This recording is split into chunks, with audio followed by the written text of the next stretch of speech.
Currency of the universe is energy. Energy is used to power the device you're watching this on, light the solar system, hold matter together.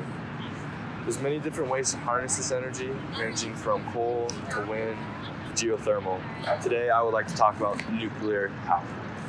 Nuclear energy is produced through a chain of fission reactions. A fission reaction is when a radioactive element splits, releasing energy and causing more atoms to split. This is controlled through control rods, and the energy heats up water, produces steam, causing turbines to spin and create energy that we can use. Notice during this process that no carbon is emitted, only water vapor. This makes nuclear energy far more sustainable than any fossil fuel. This fact, paired with the fact that nuclear energy is more than 1 million times more energy dense than any fossil fuel, makes the potential for nuclear energy very high in the scope of sustainability.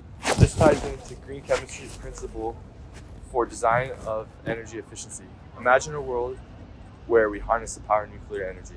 All the chemical processes that take place will be efficient and have no carbon footprint.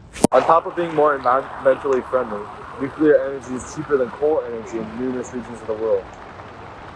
Furthermore, nuclear energy is cheaper than many other renewable sources. And on top of that, the longer a plant functions, the more productive and financially efficient it becomes.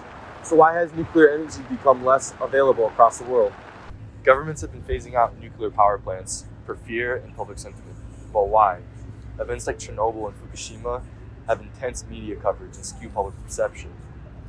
I mean, rightfully so. These events put thousands of pounds of nuclear waste into the atmosphere, and it's dangerous. We have to handle this waste correctly. But if you're concerned about the loss of life regarding nuclear energy, you should revisit stats regarding all energy producing methods. If we look at the deaths per terawatt hour of energy produced for coal, it's about 100,000. Wind, 440. Solar, 150. Now where's nuclear? It's at 90.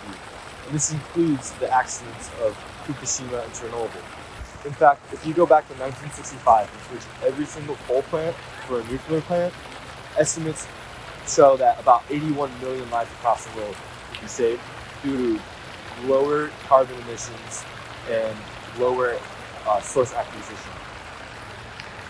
Places like Germany phasing out nuclear energy results in people across the world dying.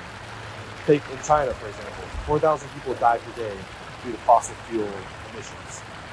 If you're concerned about the loss of life regarding nuclear energy, fossil fuels are only worse. In the scope of sustainability, since 1964, nuclear power has resulted in 64 gigatons less of carbon emissions. And nuclear only accounts for 4% of energy production in that time. Now, if you imagine we scale up the nuclear power, this just means less and less carbon emissions.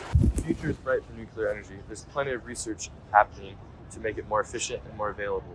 For example, Idaho National Laboratories is producing a microreactor that's capable of shipping on a truck to areas of natural disasters.